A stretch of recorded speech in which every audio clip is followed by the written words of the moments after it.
Welcome to this video, my latest video, whether you catch me live or whether you catch me later. And you know what? Getting warm in here. Gonna turn the heat down. Okay. So yeah, wanted to jump on here because in about less than an hour, today's new moon reaches its maximum. So today at about, I think it's 5:55 p.m. Eastern time. So that's East Coast of the United States, for those of you who live here. We're going to have this new moon. So, and I speak to this mostly from sidereal astrology. If you don't know what sidereal is visible sky astrology. So it's what you see. You know, it's where you place planets and fixed stars when you look up in the sky. The mainstream zodiac, that's tropical astrology. That is a valid zodiac in its own right. In the old days, especially when you're talking ancient Greece, not so much Greece, but, you know, like Babylon, Sumer, Assyria, you know, those places in Mesopotamia and modern day Iraq, they used 5 zodiacs. So one zodiac was a sidereal that I'm using, another zodiac was tropical, which mainstream astrology uses. They're all valid.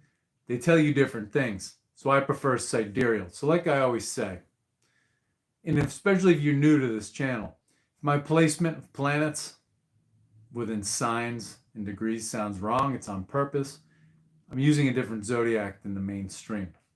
So let's talk about this. So sidereally speaking, placement of this new moon is 26 degrees Scorpio.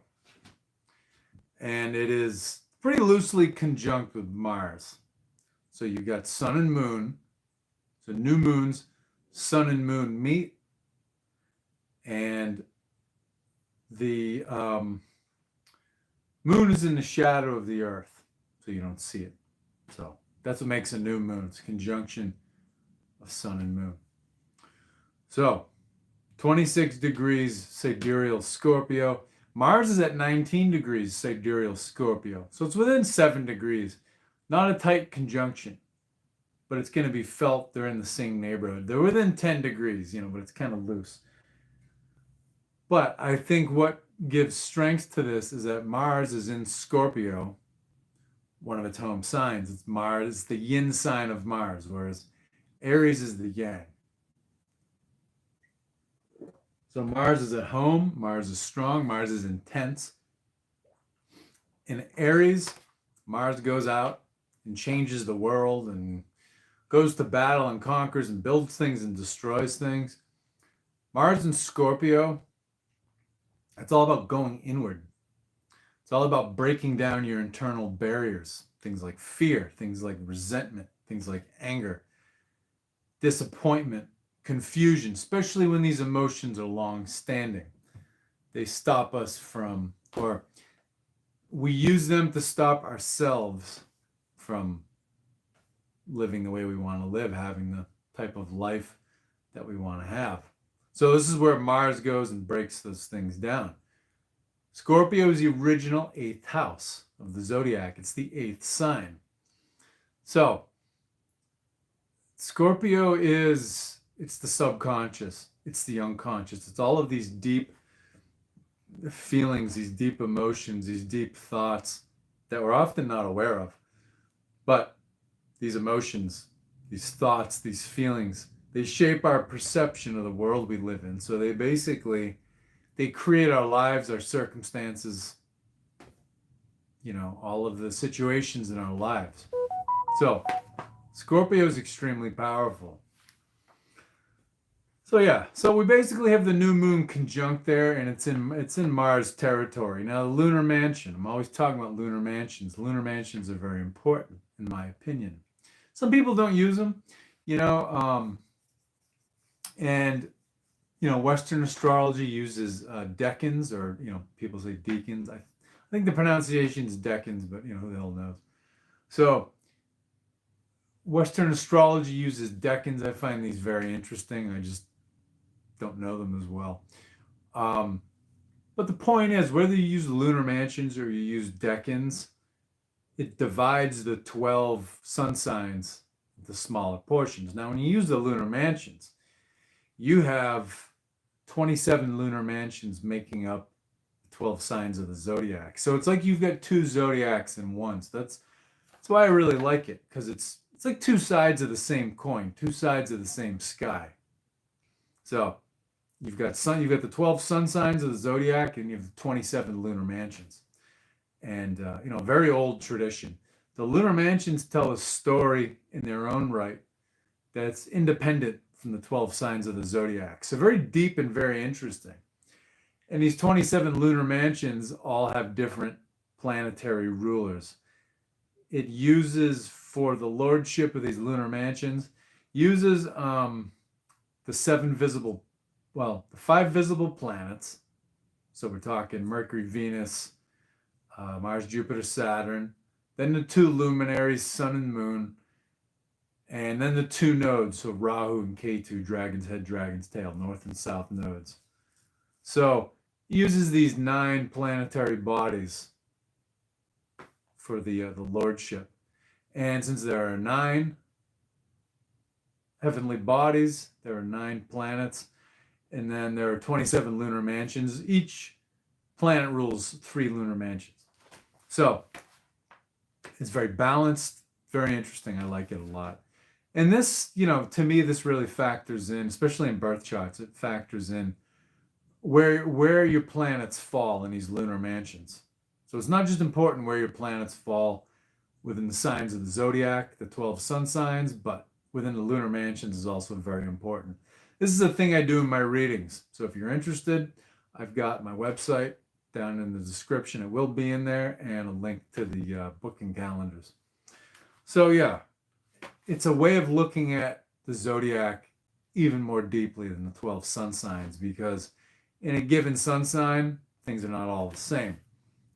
Let's get back to the point. So within Scorpio, this new moon takes place within a lunar mansion called Parca. Parca is the Western name for this. So the Parca refers to a group. So these are the 3 fates. In the Germanic tradition, we call this the 3 Norns. So there's these beings that are considered to be the weavers of fate. There are different ways to look at them. In ancient Greece and ancient Rome, these fates, these Parca, were seen as old crones, wise old women who are very stern and kind of scary. In the Norse tradition, it's more of like a maiden mother crone kind of thing. And, in the Norse tradition, the young one is future, the mother, in the Middle Age is the present, and then the old one, the past is the crone. So different ways of looking at it. Now, this lunar mansion Parca, it deals with karmic patterns. That's the big thing here. And karmic patterns are a big deal, because if we're unconscious of them, our life kind of runs amok, and we're always being surprised by chaotic, crazy shit that's happening in our lives. We're surprised when things blow up in our faces, when we go down blind alleys. It's like when we keep ending up in circumstances, that those are karmic patterns that we are unconscious of, we've not yet identified.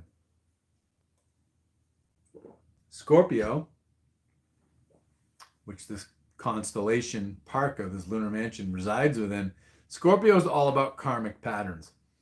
Scorpio is also about deep inner transformation and finding your inner authority to take charge of your life. And you cannot do that until you understand your karmic patterns. So that's a big thing with this new moon here, is as a world, we're going to start seeing what our karmic patterns are. This is going to come out.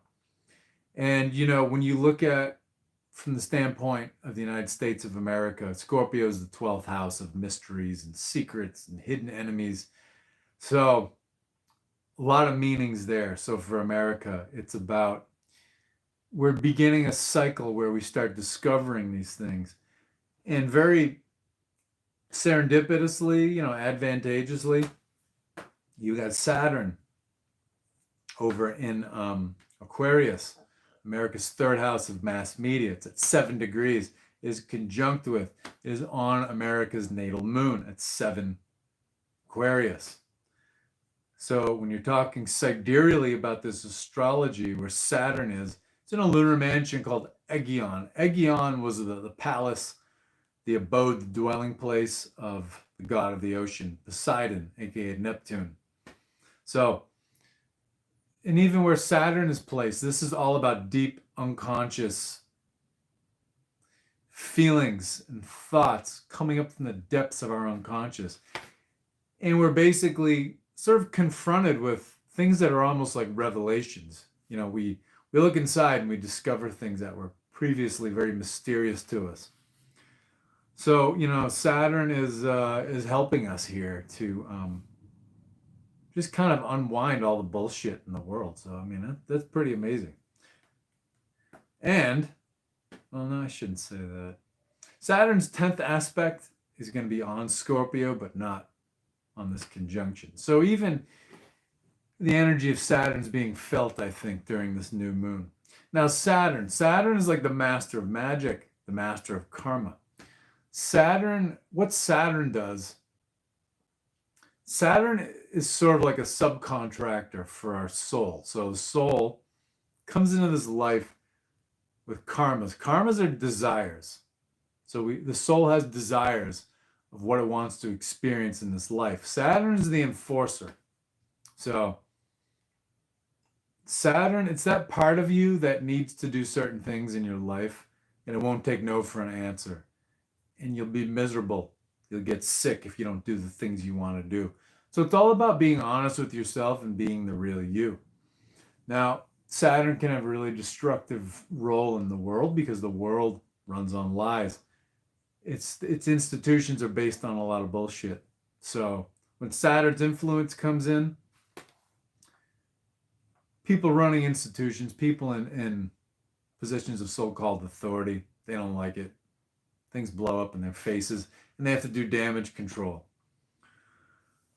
So, getting back to the new moon. So again, sidereally speaking, new moon in the lunar mansion of Parca. And the thing to note here is that this part of Scorpio, it's in the scorpion's tail. The tail of the scorpion is where the stinger is. So it's the most lethal part of the scorpion, hands down. There's a fixed star called Shala within 3 degrees. Shala is at 29 degrees, sidereal Scorpio. So Shala is like the very tip of the stinger. Can be deadly or can be healing. And this is very true of our emotions. So when we have what we call negative emotions, uncomfortable emotions, we can use those to transform. We can surrender to them and acknowledge them and take steps to change our perception and change our lives. Because your emotions are always giving you signals. So in that way, our emotions are healing. They're deadly when we resist them. And when people resist emotions, they tend to fall into addictions. So, yeah, different ways to take it.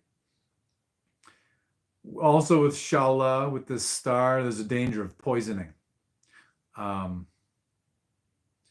Especially having Mars in the neighborhood, it's like, yeah, it's like definitely a danger of being bitten because, Mars deals with blades, deals with cutting things. So we've had a danger of being bitten, for the last 3 years with the whole prickly pear phenomenon. So I'm sure, it speaks to that to some degree, but I think really, more broadly, more deeply, it deals with being bitten by the temptation, our own temptation, self-generated temptation to not deal with our emotions, to resist them, and to find escapes. Escapes can be healthy, but you don't want your escapes to be a lifestyle. So, yeah, there's quite a bit going on here. And then Rahu. Rahu is very expansive. Rahu being the north node, the trickster, the dragon's head. Rahu expands anything it's conjunct with or anything he looks at. So Rahu's ninth aspect is looking directly at this new moon. So I think this is an intense new moon for a lot of people. People have been tired lately. I've been tired, been like sleeping through my alarms.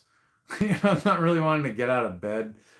Um, there's that going on, and for the first time in my life, and I'm what, 42, I'm having like some nerve pain in my low back. I never have low back pain, and it's like people are always like, "Oh, tall people have terrible low backs," and it's like, well, I've been an exception to that rule. But the good thing is, I'm in regular chiropractic care, and it's not like yank and crack your joints chiropractic. It's like working with the nervous system. So don't have anything serious going on. It's more of like it's really in the psychic realm. It's really in the mind for me. It's a pattern about really being my real self and not concealing my real self, so just expressing it and showing it. So that's a thing I'm always it's a constant work in progress for me. So a lot of intensity for people here. We're dealing with our unconscious emotions, our subconscious fears. And it's another thing that this Parca, this lunar mansion, deals with. It's about subconscious fears coming to the surface so that we can take hold of our personal power and our authority. And this lunar mansion is all about authority. It's symbolized, by like a wise old woman, a wise old crone, and it deals with the archetype of somebody who has kind of unquestionable authority because they're so old, they're so experienced, and they're so wise. So we can all be that person. We can all be that archetype. So it's a big opportunity. It's an intense time, but it's an opportunity. And, another special thing about this new moon, it's part of a yod. So a yod, it's an alignment that's basically a Y formation. So it's when you get 3 planets and they're in 6-8 relationships. So they're either 6 or 8 houses from each other. And these yods, it's called the finger of God. Visually, it's the smallest letter in the Hebrew alphabet. It's considered the finger of God, because it like shakes the earth, or it shakes, your inner being, or both.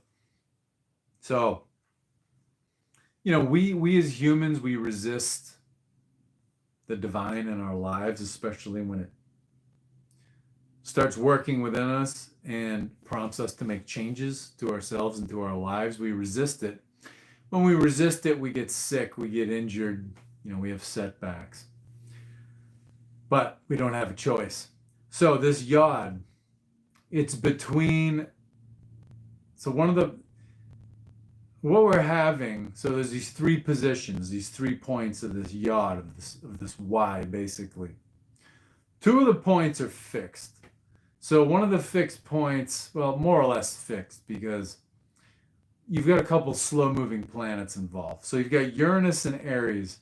It's retrograde. It's moving very slowly. It's at 25 Aries. Then you've got K2.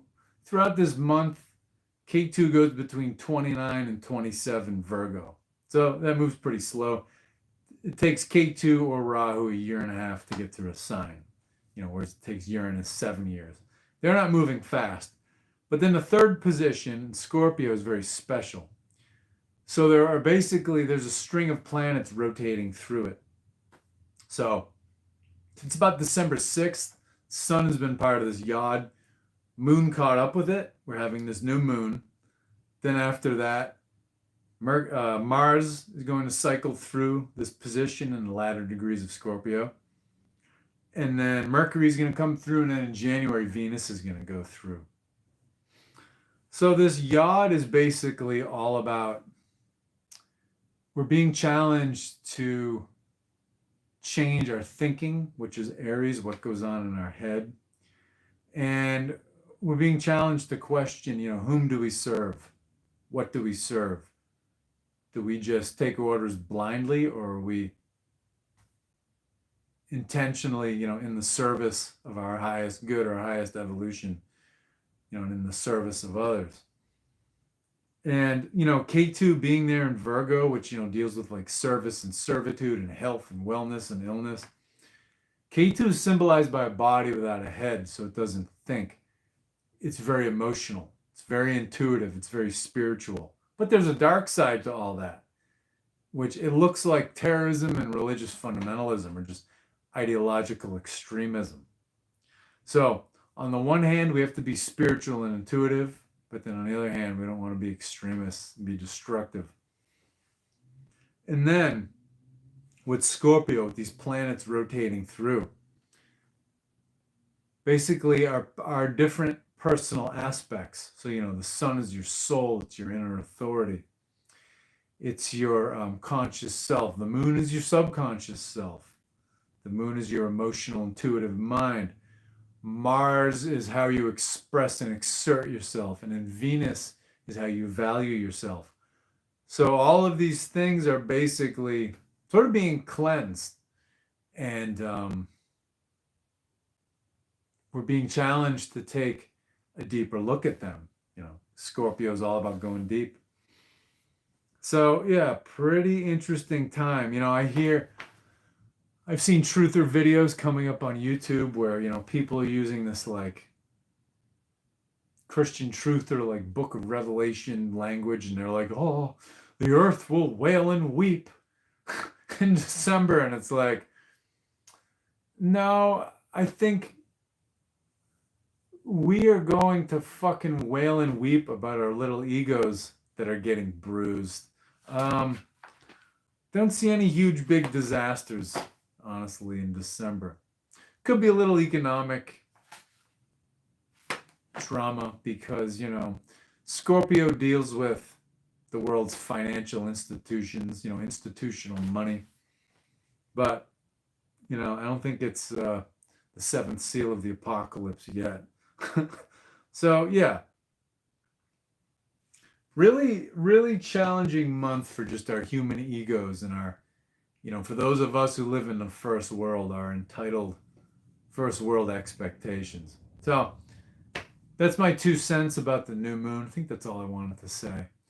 Thanks for tuning in. Have a nice one.